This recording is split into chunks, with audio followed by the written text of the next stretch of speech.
இந்த உலகத்தோட முதல் யூஎஃப்ஓ பற்றின பதிவு. நியூ மெக்சிகோ பாலைவனத்தில் வந்து விழுந்த ஒரு ஸ்பேஸ்ஷிப்ல இருந்து 4 ஏலியன் உடல்களை அமெரிக்கா கைப்பற்றி கொண்டு போய் அது மேலே ரிசர்ச் பண்ணியிருக்காங்களாம். இதை நாங்கள் பார்த்துருக்கோம், இதை நாங்கள் கண்டிப்பாக இதுக்குள்ள இன்வால்வ் ஆகியிருக்கோம் சொல்லி 62 பேர் வீட்டு சொல்லியிருக்காங்க. அண்ட் இந்த உண்மையை யார்கிட்டயுமே சொல்லக்கூடாதுன்னு 600 பேர் அந்த நாட்டில் இருக்க 600 பேரை மிலிட்ரி வச்சு பயமுறுத்தவும் செஞ்சிருக்காங்க. சொன்னா கொன்னு புதைச்சிருவோம் சொல்லியிருக்காங்களாங்க.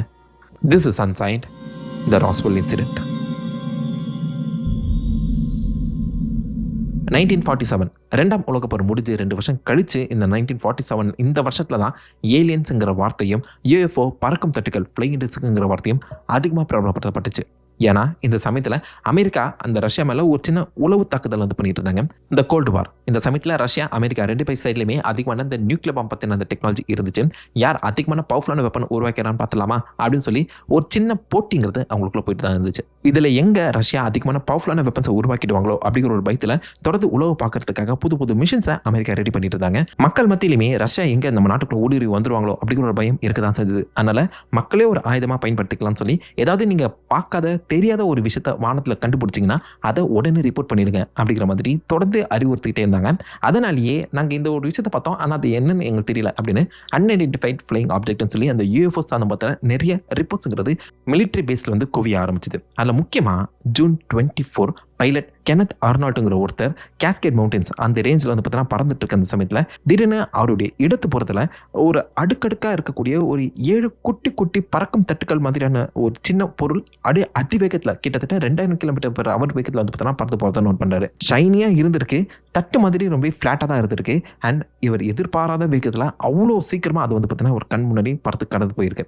இது வரைக்கும் மனிதர்கள் கண்டுபிடிச்சிருக்க எந்த ஒரு மிஷனும் அந்த அளவுக்கு வேகத்தில் போனதே கிடையாது அந்த காலகட்டத்தில். 1947 யோசிச்சு பாருங்க. பார்த்த அவருக்கு ரொம்ப ஆச்சரியம். அண்ட் ஆல்சோ அது இந்த கப் வைக்கிற சாசர் மாதிரி இருக்கிற அந்த காந்திரால இதை அவர் ஃப்ளையிங் சாசருங்க மாதிரி குறிப்பிட்டிருந்தாரு. அதை அவர் வரைஞ்சு வர காட்டியிருந்தாருங்க, ஒரு கல் மாதிரி கூழாங்கல் போல. ஏன்னா அது வானத்தில் பறந்து போகிறத காட்டிலும் தாண்டி போச்சான். அதாவது ஒரு கல்லை நீங்கள் வந்து ஆற்றுல எரிஞ்சிங்கன்னா அப்படி ஸ்கிப் ஆகி போகல, அந்த மாதிரி வானத்தில் அது ஸ்கிப் ஆகி போச்சான். இந்த ஒரு விஷயம் இந்த பைலட்டால் சொல்லப்பட்டிருக்க அந்த காந்திரால மிக பெருசாக பரவலாக பேசப்பட்டுச்சு. இது ஒரு சாதாரண மனுஷன் சொல்லியிருந்தா கூட யாரும் நம்பியிருக்க மாட்டாங்க. அடுத்த நாள் பேப்பரில் ஃப்ளைங் சாசஸ்ன்னு சொல்லி ஒரு டாப்பிக்கோட இந்த ஒரு பப்ளிஷ் நடக்கும்போது மிலிட்ரி ஆஃபீஸரே பார்த்துருக்காரா, அப்போ உண்மையாக தான் இருக்குன்னு சொல்லி மக்கள் நம்ப ஆரம்பித்தாங்க.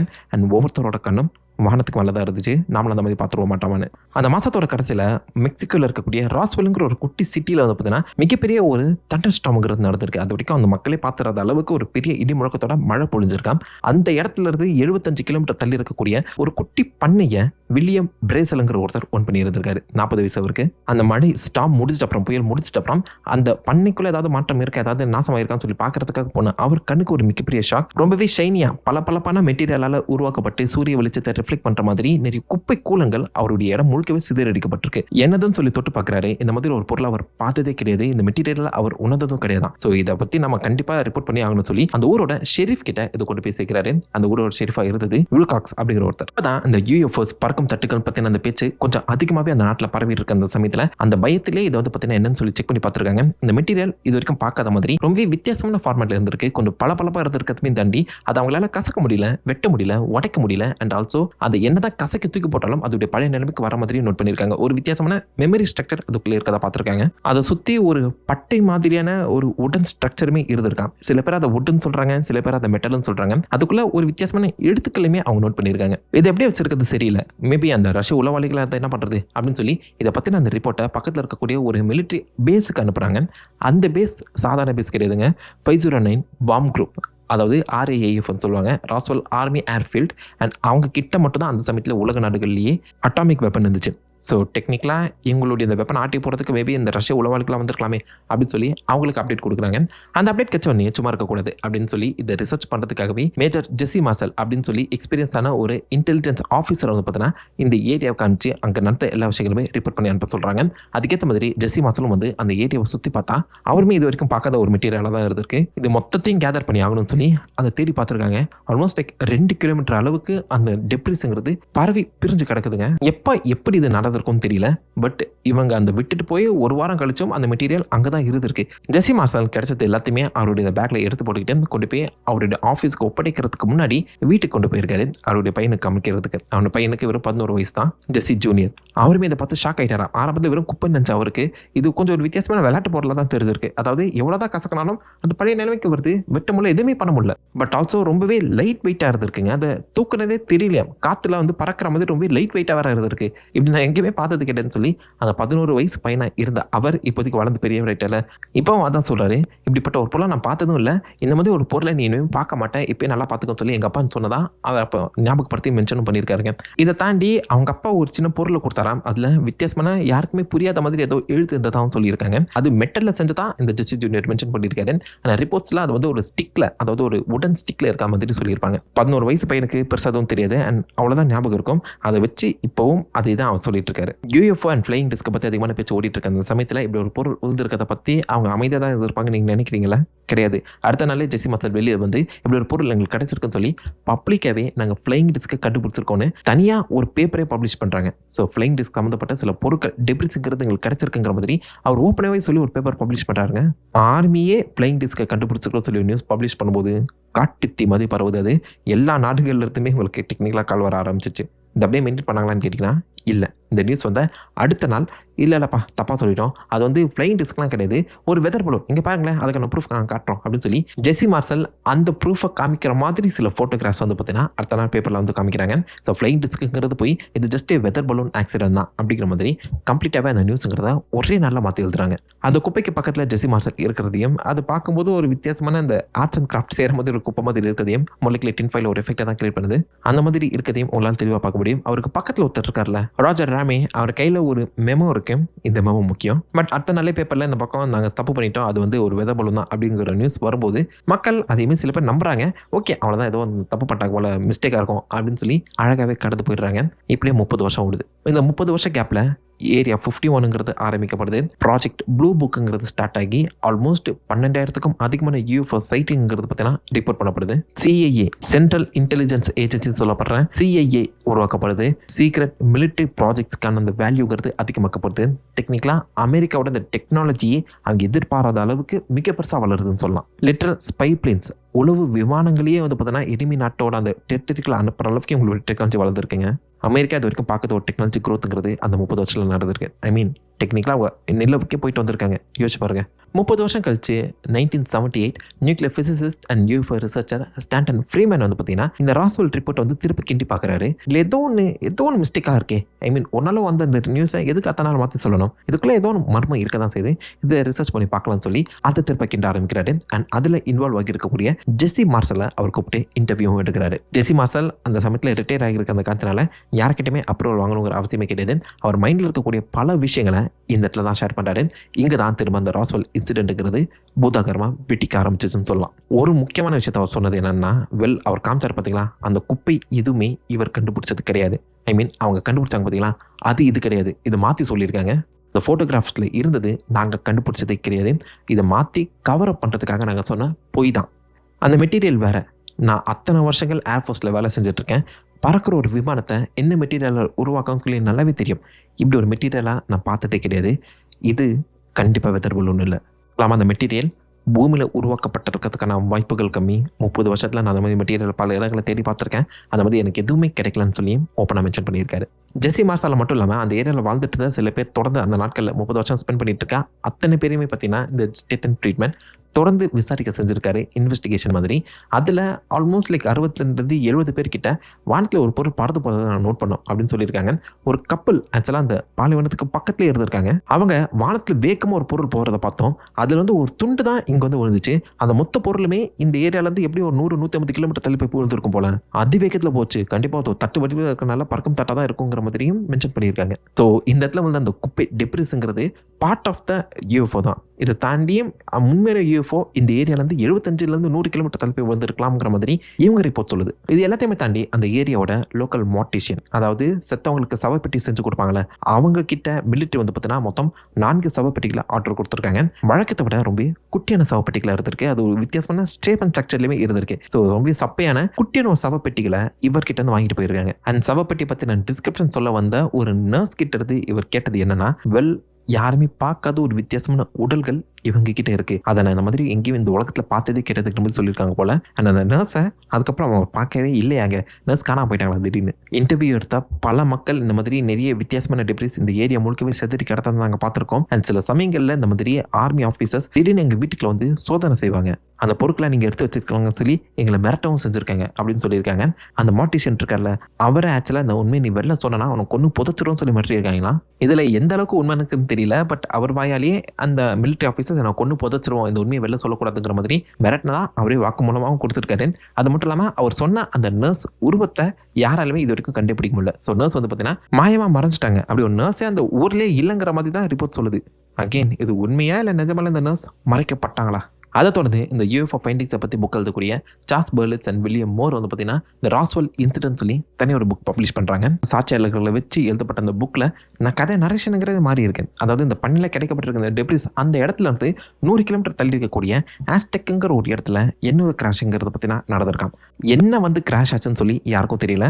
Possible like UFO unidentified flying object தான், அதோடைய ஸ்ட்ரக்சர் என்ன மாதிரி இருந்துச்சுன்னு சொல்லி யாருக்குமே தெரியல. ஆனால் அந்த லோக்கல் மக்களோட உதவி மூலியமாக மிலிட்டரி ஆஃபீஸர்ஸ் இந்த கிராஷை கம்ப்ளீட்டாக யாருக்குமே தெரியாமல் முடிமறைச்சிருக்காங்க. லோக்கல் மக்களை மிரட்டி அந்த உண்மையை வெளில சொல்ல விடாத அளவுக்கு அவங்கள பயமுறுத்தவும் செஞ்சிருக்காங்களாம். அவங்களோட உதவியும் தேவைப்பட்டிருக்கு. அந்த உதவி செஞ்ச சில பேரில் ஆக்சுவலாக அந்த ஆர்மி ஆஃபீஸர்ஸ் மொத்தம் 4 உடலை இந்த கிராஷ் சைட்லேருந்து எடுத்ததாக சொல்லப்படுது. அந்த 4 உடல்களுமே ஒரு ஆஷ் டோனில் கிரேஷ் ஆஷ் டோனில் எடுத்ததாக சொல்லப்படுது. அண்ட் ரொம்ப குள்ளமாக இருந்திருக்கான், 4 அடி தான் இருந்திருக்குமா. அதோடைய கை கால்கள் வந்து பார்த்தீங்கன்னா ரொம்ப ஒல்லியாக இருந்திருக்கு. வெறும் எலும்பு இருந்தால் எப்படி இருக்குமோ அந்த மாதிரி ரொம்ப ஒல்லியாக இருந்திருக்கு. மண்டை மட்டும் பெருசாக இருந்திருக்கு. பெரிய கண்கள், கண்களுக்குள்ள கருவிழின்னு சொல்லி எதுவுமே இல்லை, கருப்பான கண்கள். மூக்குக்கு ஒரு ஸ்லிட்டு தான் இருந்திருக்கு, ஒரு கீறு போட்ட மாதிரி தான் மூக்கும், வாயும் ஒரு கீறு போட்ட மாதிரி தான் இருந்திருக்காங்க. இந்த மாதிரி 4 உடல்களை இந்த இடத்துல இருந்து அந்த ஆர்மி ஆஃபீஸர்ஸ் கான்ஃபிஸ்டிகேட் பண்ணி எடுத்துக்கொண்டு போயிருக்கதா அந்த ஏரியாவோட லோக்கல் மக்கள் சொன்ன மாதிரி இந்த புக்கில் வந்து பப்ளிஷ் பண்ணியிருந்தாங்க. சில பேர் மிலிட்ரி இந்த உடல்களை ஏரியா 51 கூட்டிகிட்டு போனதாகவும் ரிப்போர்ட் சொல்லியிருக்காங்க. பட் அதுக்கான வாய்ப்புகள் கம்மி தான். ஏன்னா 1947 தான் இந்த ராஸ்வெல் இன்சிடென்ட் நடக்குதுன்னா 1955 தான் ஏரியா 51ங்கிறதே கண்டுபிடிக்கப்படுது. 600 பேர்கிட்ட எடுத்த அந்த சாட்சியும் ஒரே மாதிரி கிடையாது, முரண்பாடுகள் இருக்க தான் செய்யுது. ஆனால் அத்தனை பேரை பொறுத்த வரைக்கும் இந்த கிராஷுங்கிறது நடந்திருக்கு, 4 உடல்கள் எடுக்கப்பட்டிருக்கு, மக்கள் மிரட்டப்பட்டிருக்காங்க. உண்மையை வெளியில் சொல்லக்கூடாதுன்னு சொல்லி பார்த்தீங்கன்னா மிரட்டப்பட்டிருக்காங்க. அது மட்டும் இல்லாமல் ஜெஸ்ஸி மார்சலை பொறுத்த வரைக்கும் அவருடைய முதல் ரிப்போர்ட்டும் செகண்ட் ரிப்போர்ட்டும் கவரப்பாக தான் அமைஞ்சிருக்கு. அதாவது 1947 கண்டுபிடிக்கப்பட்ட இந்த கிராஷ், இந்த மெட்டீரியலை அமெரிக்கன் கவர்மெண்ட் கம்ப்ளீட்டாக யாருக்குமே தெரியக்கூடாதுன்னு சொல்லி மறைக்க ட்ரை பண்ணியிருக்காங்க.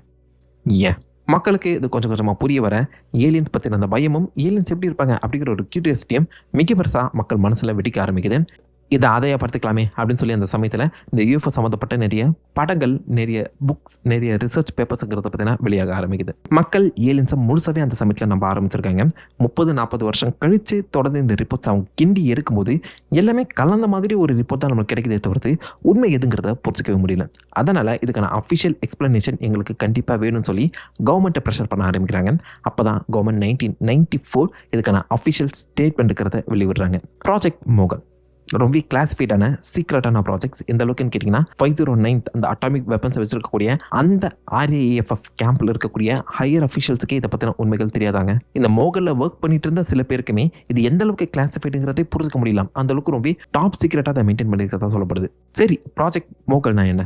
1947 அந்த சமயத்தில் கோல்டு வார் ஸ்டார்ட் ஆகுது. அமெரிக்கா அண்ட் ரஷ்யன் 2 பேர் சைட்லையுமே பார்த்தீங்கன்னா நியூக்ளியர் வெப்பன்ஸ்க்கான அந்த யூசேஜுங்கிறது அதிகமாகிட்டே போகுது. எங்கே ரஷ்யா தாங்க மேலே குண்டு போட்டுருவாங்களோ இல்லை இதை விட பவர்ஃபுல்லான வெப்பனை கண்டுபிடிச்சிருவாங்களோ சொல்லி அதை உளவு பார்க்கறதுக்காக அந்த நியூக்ளியர் ரேடியேஷனை அப்பர் அட்மாஸ்ஃபியர்லேருந்து நம்ம கண்டுபிடிக்கணும்னு சொல்லி ரேடார் ரிஃப்ளெக்டர்ஸ் அண்ட் அக்வாஸ்டிக் சென்சர்ஸை இந்த வெதர் பலூன்ஸில் கட்டி அனுப்புவாங்க.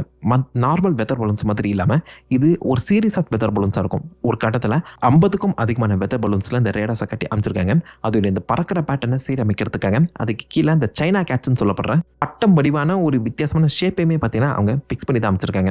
இதை ஒரு டாய் கம்பெனி கிட்ட தான் அவங்க வாங்கியிருக்காங்களாம். அதுதான் ஒரு ரிஃப்ளெக்டிவ் ஸ்ட்ரக்சராக அமைந்திருக்கு. புரியுதா? ஸோ வெதர் பலூன்ஸ் அண்ட் அந்த ரேடாஸை கட்டமைச்சு ஒரு சீரீஸ் ஆஃப் பலூன்ஸை தான் இந்த ப்ராஜெக்ட் மோகல்னு சொல்லி ஏவி விட்டுருக்காங்க.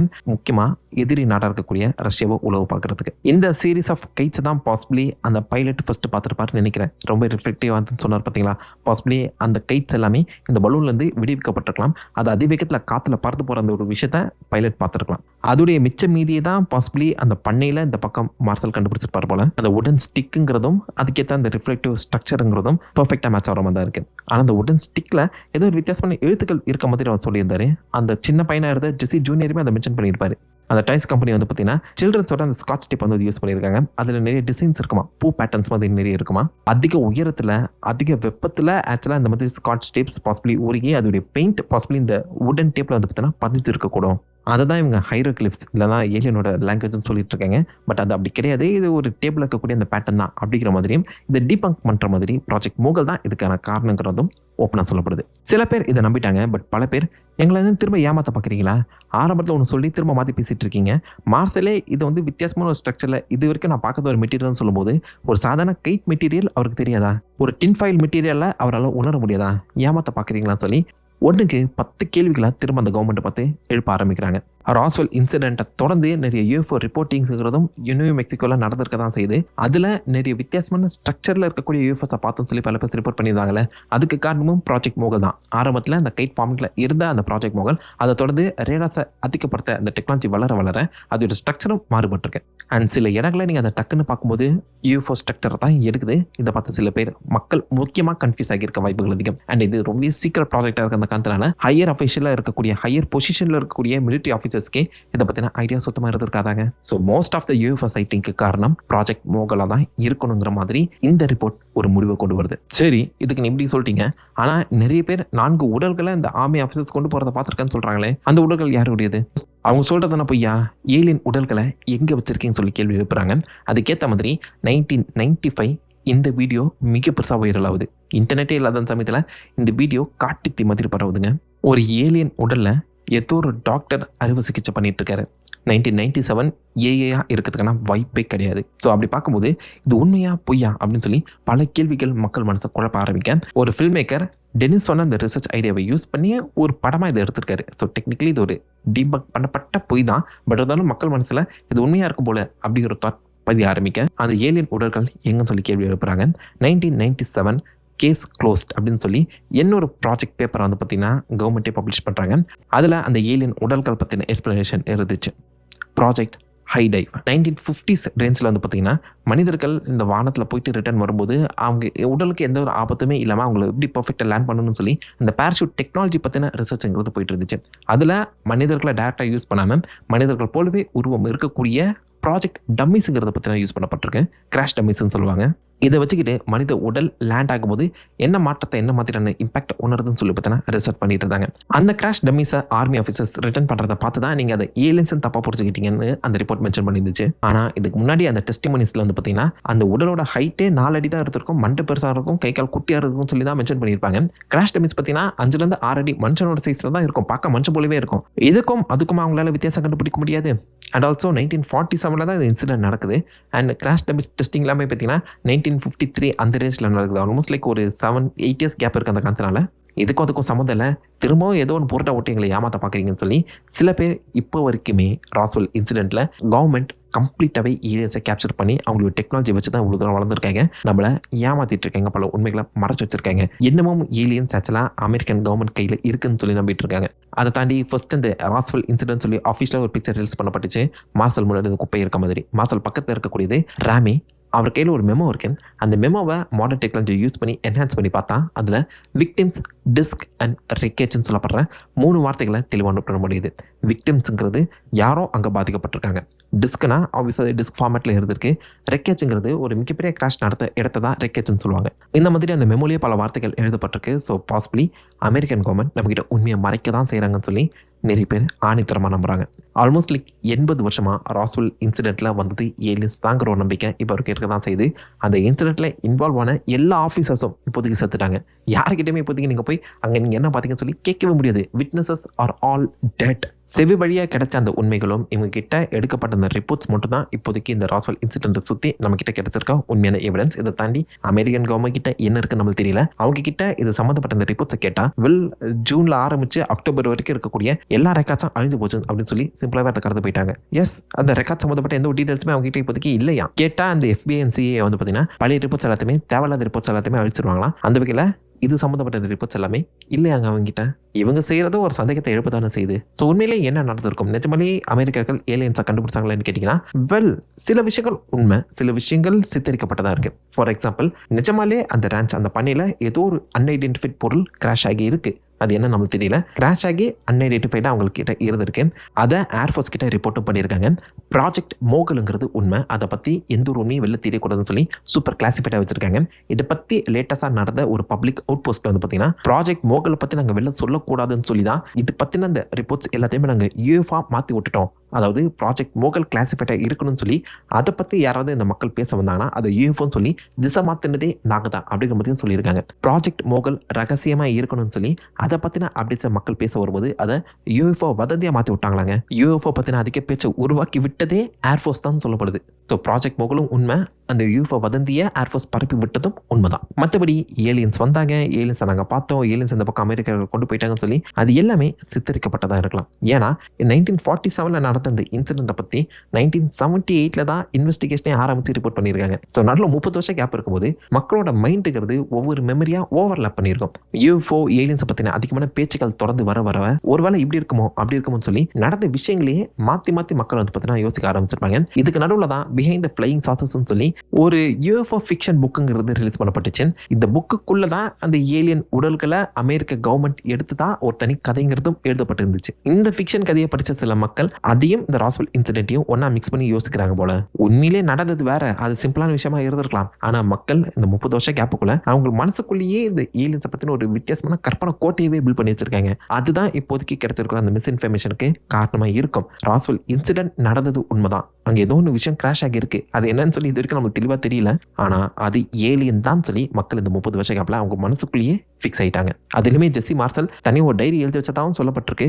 ஆனால் அவர் டைரி எழுதுகிற பழக்கம் கிடையாதாங்க, அது சித்தரிக்கப்பட்டதாக அமைஞ்சிருக்கு. சிம்பிளாக ஒரு சின்ன உண்மையை பல பொய்களோட ஒன்றா சேர்த்து ஏலியன் கான்ஸ்பிரசியாக மாற்றிருக்காங்க. இதுக்கு நடுவில் கரெக்டாக டெக்னாலஜி வளர்ந்தது. அந்த ப்ராஜெக்ட் ப்ளூ புக் ஏரியா 51 சொல்லி எல்லாமே பர்ஃபெக்டாக வந்து அமைஞ்சிருச்சா. 10வது வரைக்கும் நியூ மெக்சிகோவில் தான் அந்த அட்டாமிக் பாம் டெஸ்டிங்கிறது நடந்திருக்கும். அதிகமான அந்த ரிசர்ச் டெஸ்டிங்கிறத அமெரிக்கா அந்த நியூ மெக்சிகோவில் தான் பண்ணிட்டு இருந்தாங்க. அந்த ஏரியாவில் வாழ்ந்துட்டு இருந்த மக்களும் இந்த மாதிரி புது டெக்னாலஜி பார்க்கும்போது UFO இருக்குமோ ஏலியன்ஸாக இருக்குமோன்னு சொல்லி ஈஸியாகவே வந்து பார்த்தீங்கன்னா இன்ஃப்ளூயன்ஸ் ஆகிறதுக்கான வாய்ப்புகள் இருக்குது. இது எல்லாமே ஒன்றா சேர்ந்து தான் ராஸ்வெல் இன்சிடென்ட்டை ஒரு லெஜெண்டரி கான்ஸ்பிரசியாக மாற்றி விட்டுருச்சுன்னு சொல்லலாம். கிடைச்சிருக்க அந்த ரிப்போர்ட்ஸை வச்சு பார்க்கும்போது ப்ராஜெக்ட் மோகல்னு சொல்லப்படுற அவங்களுடைய இந்த ரகசிய வேலையை மறைக்கிறதுக்காக கிளப்பி விட்ட வதந்தியாக தான் UFO ஏலியன்ஸுங்கிற அந்த பேச்சை நான் பார்க்குறேன். மக்களை திசை திருப்பத்துக்காக மிலிட்ரி போட்ட ஒரு வேஷமாக தான் அது என் கண்ணுக்கு தெரியுது. பட் உண்மையிலே அங்கே ஒரு கிராஷ் நடந்திருக்கு. அதுக்கு சாட்சியாக ஊர் மக்கள் அத்தனை பேர் இருக்காங்க. 10வது குறைக்கு இந்த மிலிட்ரி ஆஃபீஸர்ஸே நாங்கள் ஒரு கவரை பண்ணுறதுக்காக இப்படி போய் சொன்னோம் அப்படின்னு சொன்ன ஒரு விஷயமே இவங்க மனசில் ஒரு சின்ன பாதிப்பை ஏற்படுத்தியிருக்கலாம். லைக் அப்போ உண்மையாகவே ஏலியன்ஸை கூட கவரை பண்ணுறதுக்காக இப்படி நீங்கள் வேஷம் போடல அப்படிங்கிற தாட்டை அவங்க மேலே கொண்டு வந்திருக்கலாம்ல.